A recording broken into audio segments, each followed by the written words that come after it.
Senator Clinton, you've both called for a gradual withdrawal of combat troops from Iraq, but Senator Obama says he wants all combat troops out within 16 months of his inauguration, and you haven't offered a specific end date. Why shouldn't voters worry that your position could turn into an open-ended commitment? Well, because, Doyle, I have been very clear in saying that I will begin to withdraw troops in 60 days. I believe that it will take me 1 to 2 brigades a month, depending on how many troops we have there, and that nearly all of them should be out within a year. It is imperative, though, that we actually plan and execute this right. And you may remember last spring I got into quite a back and forth with the Pentagon because I was concerned they were not planning for withdrawal, because that was contrary to their strategy or their stated position. And I began to press them to let us know, and they were very resistant and gave only cursory information to us.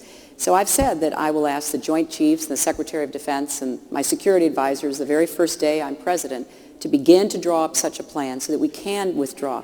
But I just want to be very clear with people that it's not only bringing our young men and women and our equipment out, which is dangerous. They've got to go down those same roads where they have been subjected to bombing and so much loss of life and injury. We have to think about what we're going to do with the more than 100,000 American civilians who are there, working for the embassy, working for businesses, working for charities.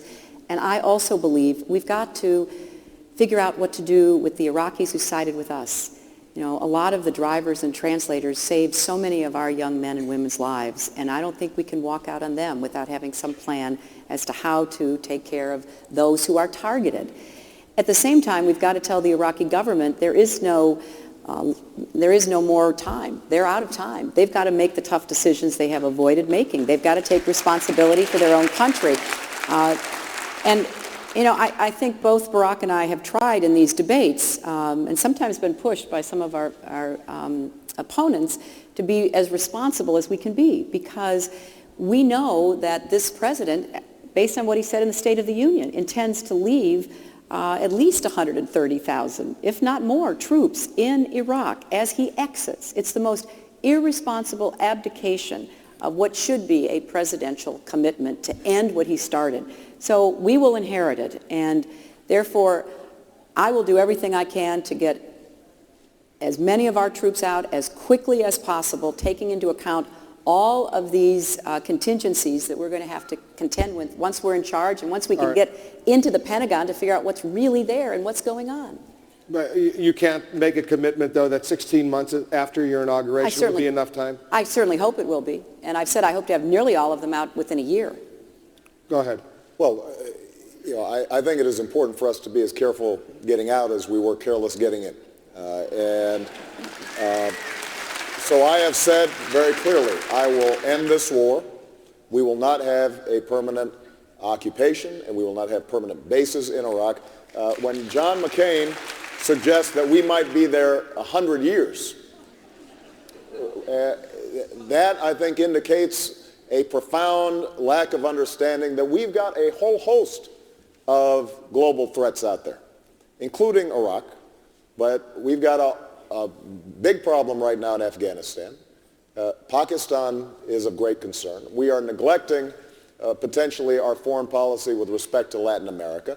China is strengthening, and if we neglect our economy by spending $200 billion every year in this war that has not made us more safe, that is undermining our long-term security. All right. Now, but I do think it is important for us to set a date.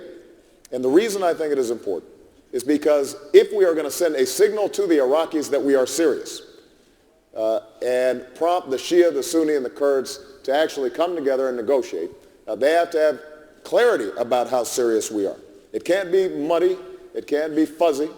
They've got to know that we are serious about this process. And I also think we've got to be very clear about what our mission is. And there may be a difference here between Senator Clinton and myself in terms of the force structures that we would leave behind. Both of us have said we would make sure that our embassies and our civilians are protected. Both of us have said that we've got to care for Iraqi civilians, including the 4 million who've been displaced already. We already have a humanitarian crisis, and we have not taken those responsibilities seriously. We both have said that we need to have a strike force that can take out potential terrorist bases that get set up in Iraq. But the one thing that I think is very important is that we not get mission creep, and we not start suggesting that we should have troops in Iraq to blunt Iranian influence. If we were concerned about Iranian influence, we should not have had this government installed in the first place. We shouldn't have invaded in the first place. It was part of the reason that I think it was such a profound strategic error for us to go into this war in the first place. And that's one of the reasons why I think I will be, just to finish up this point, I think I will be the Democrat who will be most effective in going up against a John McCain or any other Republican, because they all want a continuation of George Bush's policies, because I will offer a clear contrast. As somebody who never supported this war, thought it was a bad idea, I don't want to just end the war, but I want to end the mindset that got us into war in the first place. That's the kind of leadership I intend to provide as President of the United States.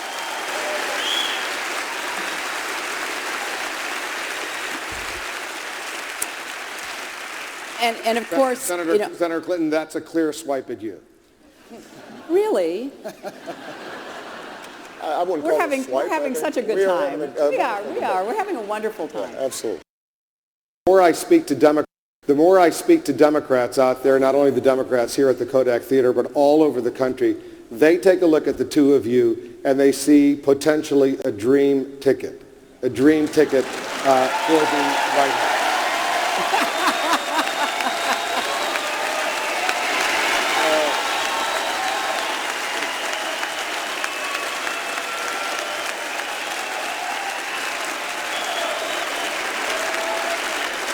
There may have been some nasty words exchanged or angry words or whatever, but the question is this. Would you consider an Obama-Clinton or Clinton-Obama ticket going down the road? Well, obviously there's a big difference between those two. But look, let me say this, and I said this at the top. I respect Senator Clinton. I think her service to this country has been extraordinary. And I'm glad that we've been walking on this road together and that we're still on that road. We've got a lot more road to travel. And so I think it's premature for either of us to start speculating about vice presidents, et cetera. I think it would be premature and presumptuous.